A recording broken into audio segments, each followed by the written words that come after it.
Hello everyone, good morning. সকালবেলা ঘুম থেকে উঠে ফার্স্টে সবগুলো রুম ভালো করে ঝাড়ু দিয়ে নিলাম। আর হ্যাঁ, এই ব্লগটা কিন্তু আমার চৈত্র সংক্রান্তি, তোমাদের সঙ্গে আমি আজকে 4 দিন পর শেয়ার করছি। আর সেই দিন ছিল আমার প্রচুর কাজ, কারণ সেই দিন চৈত্র সংক্রান্তি, নিরামিষ রান্নাবান্না করতে হবে, তার মধ্যে অনেক রকমের রান্নাবান্না করতে হয়। আর আমার শাশুড়ি মা ছিল না বাড়িতে, সে কারণে তাড়াহুড়ো করে ফার্স্টেই জামা কাপড়গুলো ধুয়ে নিলাম, ওদের গিজারটা অন করে রেখেছি। এখন চলে যাচ্ছি স্নানে। ঝটপট করে স্নান সেরে চলে এসেছি। আর আমি সেরকম স্কিন কেয়ার করি না বললেই চলে, ওই একটা ক্রিম দিতে হয় তাই। কিন্তু হ্যাঁ, মুখে ক্রিম লাগানোর পর হাতে যে অবশিষ্ট ক্রিমটা লেগে থাকবে সেটা কিন্তু তোমরা তোমাদের হাতের কুনুইতে এভাবে মাখতে পারো, তাহলে কিন্তু অনেকেরই কুনুইয়ের মধ্যে এরকম কালো দাগ পড়ে যায়, সেটা থেকে কিন্তু তোমরা মুক্তি পেতে পারো। আমার যদিও কুনুইতে দাগ নেই, কারণ আমি অনেক ছোট থেকেই এই কাজটা করে আসছি। এখন দিব পুজো, তাই গিয়েছিলাম ফুল আনতে। আর ফুল গাছটা হয়েছে আমার জানালার একদম পাশে। আশিবমকেও পাঠিয়ে দিয়েছি বাজারে, কালকে আমার একদমই মনে ছিল না বাজার করার কথা, তাই ওকে সকাল সকাল বাজারেও পাঠিয়ে দিয়েছি। আর এদিক দিয়ে আমি ঘরে এসে পুজোটাও দেওয়া সেরে নিলাম। পুজো দেওয়ার সময় শুনতে পাচ্ছিলাম ঘরের পাশে একটা গরু এসেছে, তাই ওকে একটা আলু দিয়ে দিলাম। তারপর পুজো টুজো দেওয়া শেষ করে চলে এসেছি রান্নাঘরে রান্না করতে। আর আজকের তো সব কিছু তিতো তিতো খেতে হয়, তো তিতা করলা করবো, এদিকে আমসত্ত্বর চাটনি করব। আর এদিকে অনেকও সবজিও এনে রেখেছে, এগুলো এখনও কোনো কিছু রেডি করিনি, জানি না কতটুকু রেডি করতে পারবো, কারণ হাতের মধ্যে সময় একদম কম। তার মধ্যে আজকে আমাদের বাড়িতে আসবে আমার দিদি, জামাইবাবু, পাপা, মা, ওরা সবাই আসছে। তো আমের টেনশন ছিল, আমও পেয়ে গেছে, তো এখন দেখি কি কি করতে পারি। আমাদের বাড়িতে খেসের ডাল দিয়ে আম দিয়ে টক ডাল করে।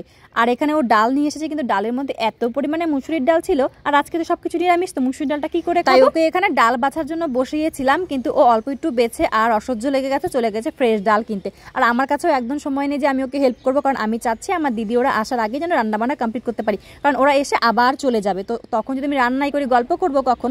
আর এই যে এখান দিয়েও আবার নতুন ডাল নিয়ে এসেছে, তো এখনকার ডালগুলো তো মোটামুটি ভালোই নিয়ে এসেছে, কিন্তু এটার মধ্যে 2-1টা মুসুরির ডাল মেশানো ছিল, তাই ওকে আবার বসিয়ে দিয়েছি, কারণ আজকে ও ছাড়া আমার কাছে হেল্প করার মতো কেউই নেই। তো যতটুকু পারছিল ও আমাকে হেল্প করে দিচ্ছিল। চাটনি আর ভাজা বড়াগুলো মোটামুটি হয়ে গেছে, এখন শুধু 2 রকমের ডাল আর পটল আলু দিয়ে একটা সবজি করব, ওটা শুধু বাকি আছে। এতটুকু হয়ে গেলে বাস আমার রান্না। এখন বাজে সকাল 11টা, দিদি ওরা 12:30টার মধ্যে ঢুকে যাবে।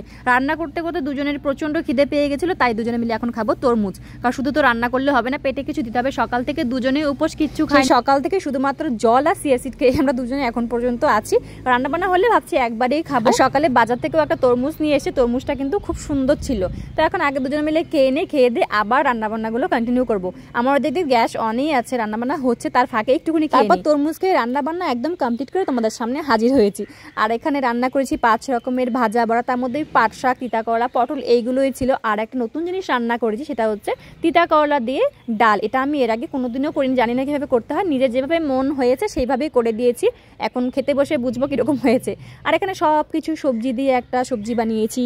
তারপর এই সাইডে বানিয়েছিলাম আম ডাল, যেটা আমার ভীষণ ভীষণ ভীষণ প্রিয়। আমার আম ডাল খেতে আগাগোড়া খুব ভালো লাগে, তো এখানে খেসের ডাল দিয়ে আম ডাল করছি। এখানে করেছি পটল আলু, সঙ্গে সয়াবিন, যেহেতু আমার খুব ভালো লাগে, তাই এখানে একটু সয়াবিন দিয়ে একটা ঝোল করেছি।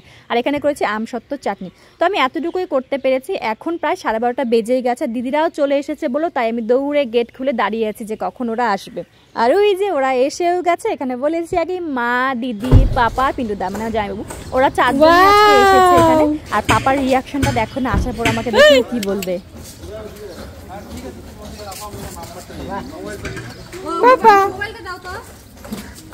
কে আসছে রে? কে আসছে?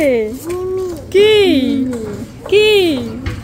আচ্ছা, পাপা যতদিন আমাদের বাড়িতে এসছে বা আমি গেছি, ও আমাকে দেখার পর একটাই কাজ করে, আমার কোলে উঠে চুপ করে বসে থাকবে, আমাকে কিছু বলবেও না। আর একটা মানে আলাদাই একটা ওর ফিলিংস থাকে আমার প্রতি, ও আমাকে জড়িয়ে ধরে শুধু হাসবে, মানে দাঁত কিটকিট করবে, মানে ও কিছু বলতে চায় কিন্তু বলতে পারছে না, ওরকম একটা ব্যাপার।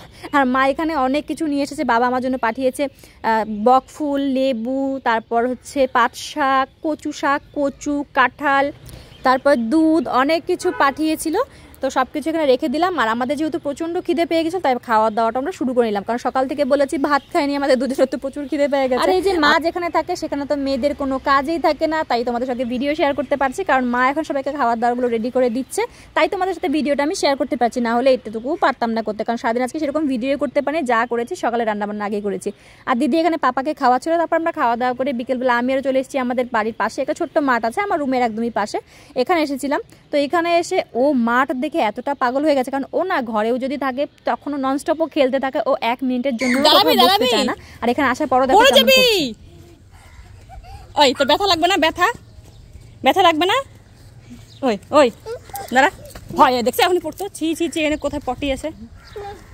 আর এই যে খাওয়া দাওয়া করে একটু বসতে না বসতে হয়ে যাচ্ছিল সন্ধ্যা, তাই দিদি এখানে নিচ্ছিল ফুল গাছ। এগুলো হচ্ছে সন্ধ্যামালতী ফুলের চারা, আর আমাদের গেটের সামনে সন্ধ্যামালতী ফুলের চারা দিয়ে ভর্তি হয়েছিল, এই জন্য ওকে এখান থেকে কয়েকটা চারা দিয়ে দিলাম। আর এই যে পাপার কথা আমি কি বলবো, ও মানে যতক্ষণ পর্যন্ত ঘুমাবে ততক্ষণ ঠিক আছে, বাদ বাকি সময় ও ননস্টপ খেলতেই থাকবে, খেলতেই দুষ্টুমিও চলতেই থাকে সারা। আর এই যে মা এখানে আমার জন্য বাড়ি থেকে নিয়ে এসেছিল দুধ, কারণ আমি এখানে সেরকম গরুর দুধ কোথাও পাই না, ভালো পাওয়া যায় না, কেনা দুধ খেতে হয় সবসময় প্যাকেট। দুধটা জাল করতে করতে দিক দিয়ে ওদের জন্য ব্ল্যাক কফি বানিয়ে দিয়েছিলাম। এরপর ওরা সন্ধ্যা হয়ে গেছে আর বাড়ি চলে যাচ্ছে। এই যে দিদা থাকলো। আজকে ওরা খুবই অল্প সময়ের জন্য এসছে, মাত্র 4-5 ঘন্টাই ছিল। এতটুকু থাকলে একদমই ভালো লাগে না, আজকের দিনটা থাকলে একটু মজা হতো, কিন্তু ওদের কাছে সময় ছিল না, যেহেতু দাদা আবার কলকাতা চলে যাবে সেই কারণে আজকে চলে যাচ্ছে। কালকে হচ্ছে পয়লা বৈশাখ, তো পয়লা বৈশাখের দিন সবাই বাড়িতেই থাকে, এই কারণে আজকে রাতটা আমাদের বাড়িতে থাকবে না, চলে যাচ্ছে। ছোটবেলায় যখন আমাদের কোনো আত্মীয় আসতো তখন আমি ওদের সঙ্গে যাওয়ার জন্য বায়না করতাম, আর আজকে যখন মা ওরা বাড়িতে চলে যাচ্ছিল আমারও কিন্তু মনে হচ্ছিল যে আমিও যাই, কিন্তু আমি এখন যাব না, কয়েকদিন পরে ঘুরতে যাব। তো চলো টাটা, মা ওরা চলে যাচ্ছে বাড়ি। আজকের মতো ভিডিওটা এই পর্যন্তই, দেখা হচ্ছে নেক্সট কোনো ভিডিওতে। হ্যাঁ ঠিক আছে।